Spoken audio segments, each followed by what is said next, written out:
Oke, Bismillahirrahmanirrahim. Assalamualaikum warahmatullahi wabarakatuh.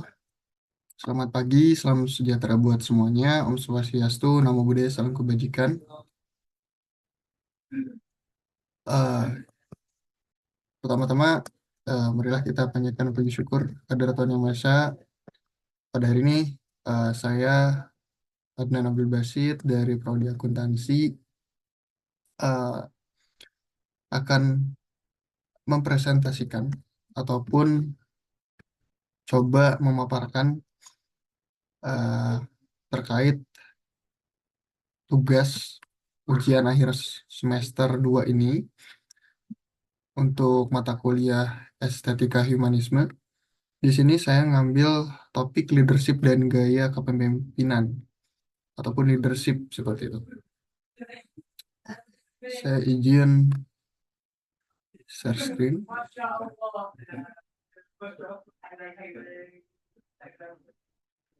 Oke, baik. Oke, oke. Di sini saya ambil topik kepemimpinan atau leadership atau gaya kepemimpinan. Oke, ini tadi saya sudah jelaskan nama saya Nana Basit, NIM 230301010038 dari akuntansi. Oke, oke. Kita masuk ke slide pertama. Apa itu kepemimpin? Apa itu pemimpin ataupun apa itu leader? Oke, mungkin banyak versi terkait eh, apa itu pemimpin. Banyak orang-orang yang bisa mendeskripsikan itu pemimpin itu seperti apa, gitu, seperti apa gitu ya. Namun di sini saya coba ambil beberapa arti terkait pemimpin. Ini pertama adalah pemimpin adalah orang yang mendorong dan menggerakkan ataupun sebagai motor menggerakkan orang lain agar mau bekerja sama mencapai tujuan yang telah ditentukan. Jadi seorang pemimpin itu harus bisa menggerakkan gitu ya para pasukannya, para anggotanya agar mau bekerja sama untuk mencapai visi yang telah ditentukan. Kalau misalkan di organisasi mungkin iya pasti ada visi dan misi. Nah, jadi tugas pemimpin ini adalah mendorong anggotanya nih untuk saling kolaborasi mencapai visi yang telah ditentukan. Seperti itu. Dan ini ada lagi arti pemimpin. Jadi kepemimpinan adalah proses saling mempengaruhi, menginfluence antara pemimpin dan pengikut untuk mencapai tujuan organisasi ini nggak jauh beda gitu ya. Jadi di sini kepemimpinan itu proses saling mempengaruhi antara pemimpin dan anggotanya untuk mencapai tujuan ataupun visi organisasi. Dan ini di bawahnya adalah pemimpin merupakan kemampuan untuk mempengaruhi dan menggerakkan orang lain guna mencapai tujuan tertentu. Nah, oke. Selanjutnya adalah hal-hal yang harus dimiliki seorang pemimpin, leader. Pertama adalah pasti memotivasi diri, memotivasi dirinya dan juga ya anggota-anggotanya. Yang kedua adalah ini public speaking, harus bisa mampu berbicara di muka umum. Dan yang ketiga adalah paham teknik ataupun bagaimana mengontrol kendali mutu gitu. Dan keempat ini mampu memecahkan masalah dengan sistem. Ini mampu eh, ataupun problem solving gitu ya, punya orientasi problem solving, memecahkan masalah karena pasti dalam suatu organisasi, ambillah contoh organisasi itu pasti banyak problem gitu ya. Dan di sini bagaimana pemimpin ini bisa memecahkan masalah gitu ya. Dan kita tahu bahwa eh, problem solving itu banyak toolsnya gitu ya, design thinking dan sebagainya. Dan kelima ini ya, transfer pengetahuan ya kepada bawahan. Ini ya, salah satu bagaimana kita bisa mempengaruhi pengikutnya gitu ya. Dan tadi memotivasi bawahan juga, memotivasi anggota-anggotanya supaya bisa mencapai tujuan tersebut. Dan dia harus bisa mengenali karakteristik bawahannya juga gitu ya, karakteristik anggotanya. Kalau misalkan pemimpin yang baru dibentuk kan kita perlu permatur gitu, perlu divisi-divisi yang ingin kita tentukan dan kita harus tahu nih karakteristik bawahan ataupun orang anggotanya tuh, oh ini si A ini bisa desain atau bisa edit video ini mungkin kita coba masukkan ke divisi multimedia ya, seperti itu. Jadi harus bisa mengenali karakteristik bawahannya seperti itu. Dan juga keinginan mengetahui perkembangan. Nah, jadi pemimpin juga perlu untuk memonitoring nih perkembangan eh, misi ataupun progresnya itu udah sampai mana. Kita terus monitoring dan juga eh, melakukan perubahan-perubahan dan perbaikan gitu ya. Yang mana ketika kita udah tahu progresnya, kita kita monitoring dan evaluasi. Oh ternyata bagian ini yang perlu diubah dan diperbaiki gitu ya, seperti itu. Ini perlu juga sikap mental ya, pasti uh, pemimpin harus punya mental yang kuat karena pasti banyak sekali apa namanya banyak sekali menghadapi tantangan gitu ya karena keluar dari zona nyaman dan oke. Jadi dia tugas pemimpin pertama adalah mengantarkan atau mengarahkan. Ya, jelas gitu ya. Tadi sudah di-spill beberapa bahwa ya mengarahkan anggotanya untuk kembali ke visi ya itu ya. Dan juga ya mempelopori gitu yang merintis. Terus juga mengasih petunjuk gitu ya, ngasih clue juga mungkin ngasih nasihat dan inspirasi kepada bawahannya, kepada anggotanya dan memberi bimbingan gitu ya mungkin pada anggotanya.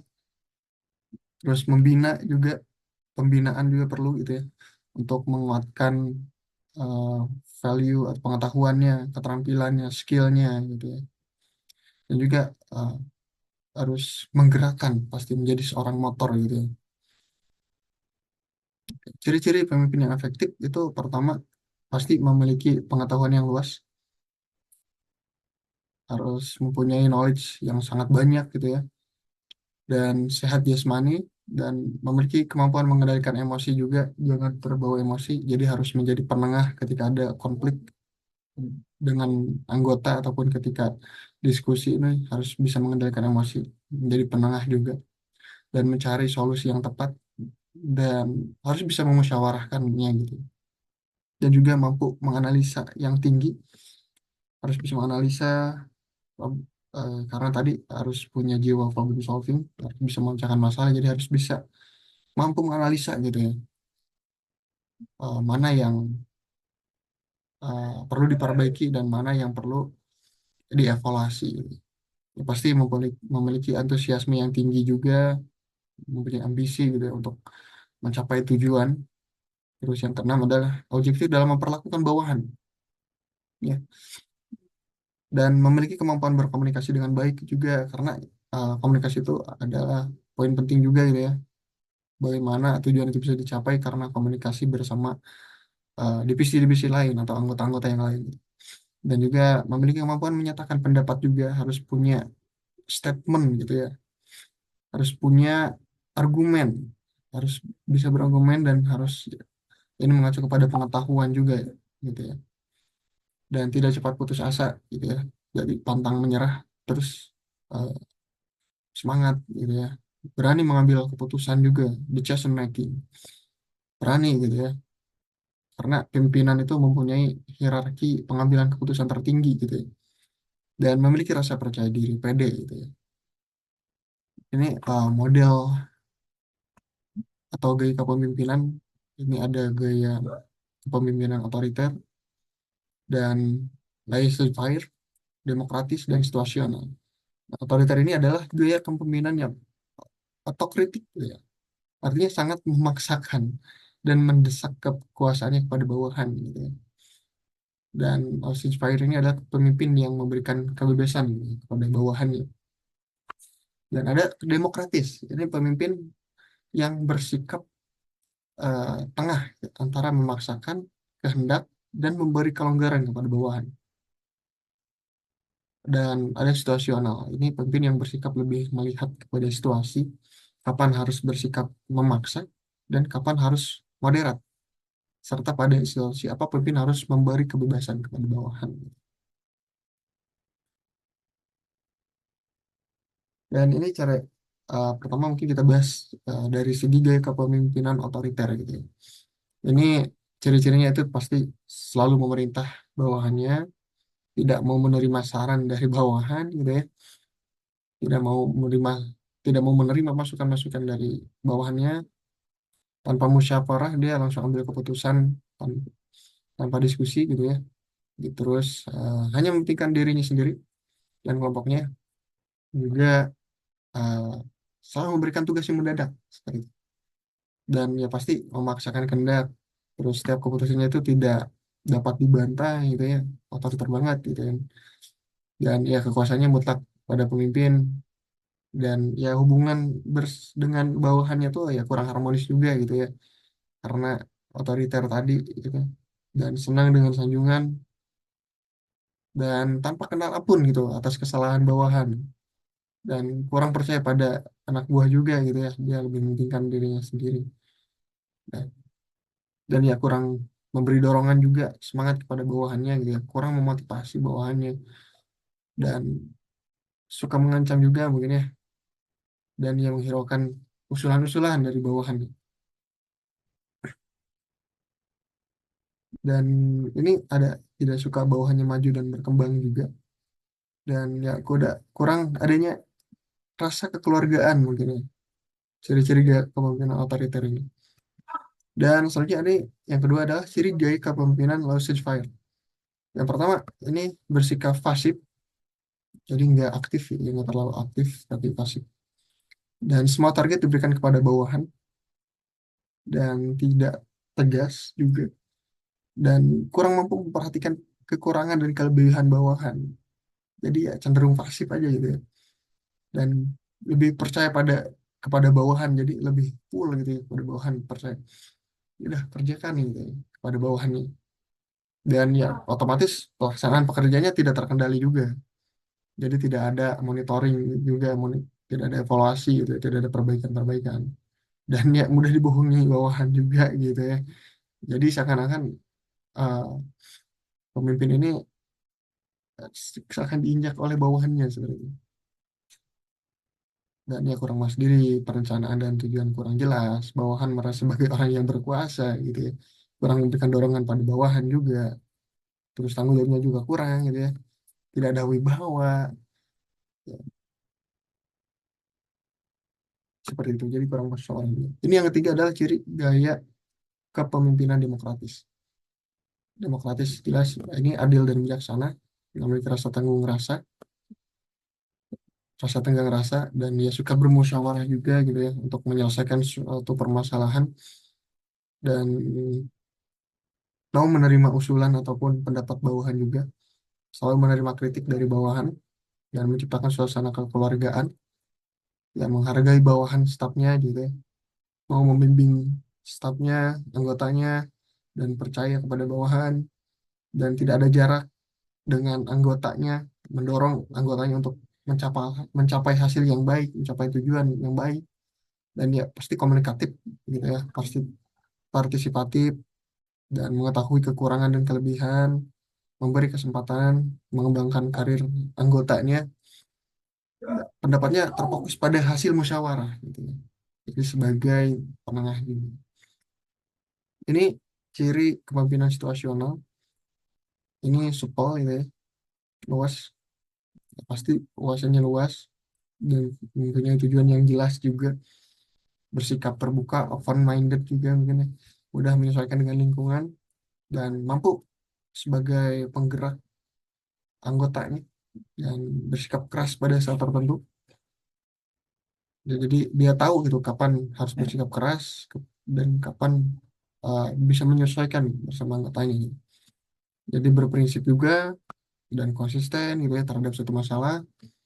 Jadi ada komunikasi baik satu ataupun dua arah juga gitu ya, dan memberi uh, opportunity kepada anggotanya untuk mengutarakan pendapat gitu ya, dan mengutamakan kepentingan bersama, tidak mementingkan dirinya sendiri, dan mempunyai ketegasan dalam situasi dan kondisi tertentu, dan mau menerima saran gitu ya, dan kritik dari bawahannya, anggotanya, dan mengutamakan kekeluargaan. Bukankah inti atau substansi pemimpin adalah pelayanan?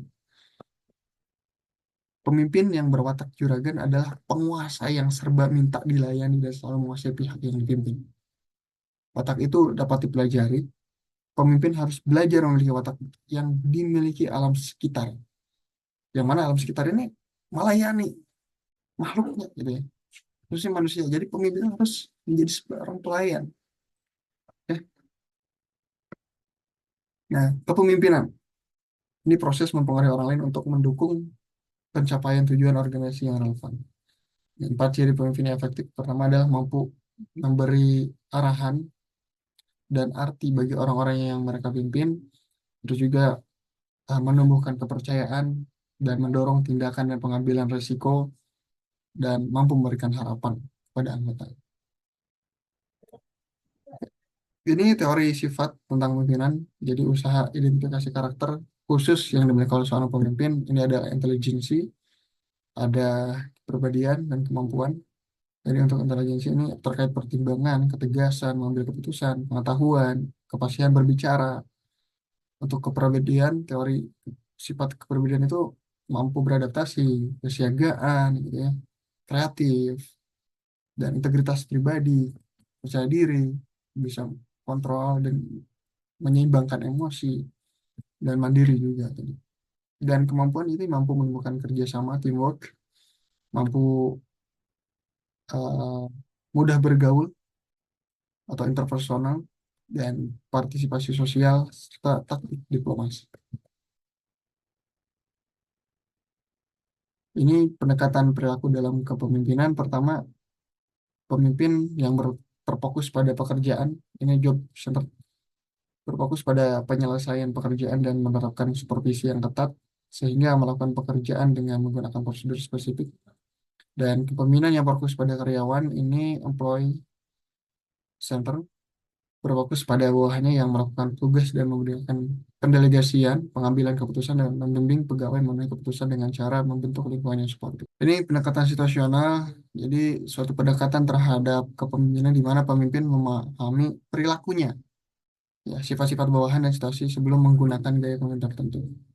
Jadi pendekatan ini mensyaratkan mensyaratkan pemimpin untuk memiliki keterampilan diagnostik perilaku manusia.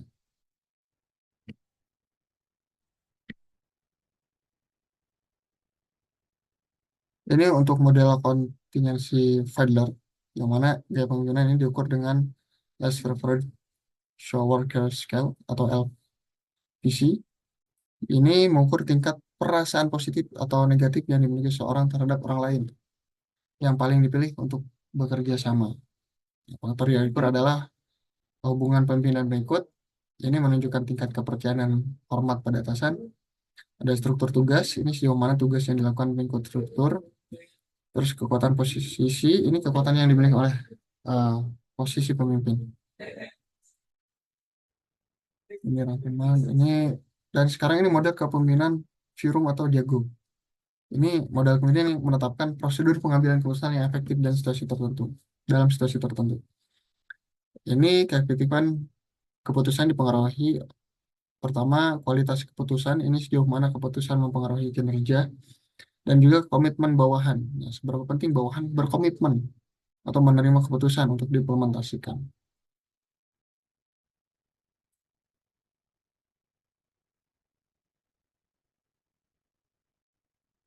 Terus yang ketiga ini adalah model kepemimpinan jalur tujuan, Path Goal Leadership Model.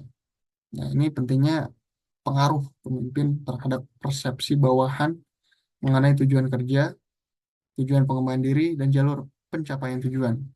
Nah, ini dasarnya adalah teori motivasi ekspektasi.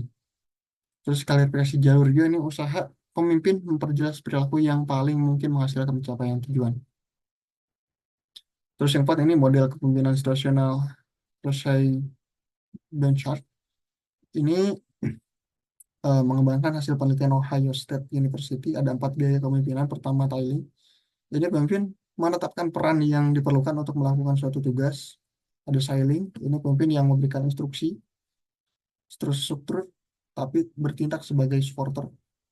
Ini participating, pemimpin yang pengikutnya sama-sama memutuskan bagaimana cara terbaik menyelesaikan tugas yang berkualitas.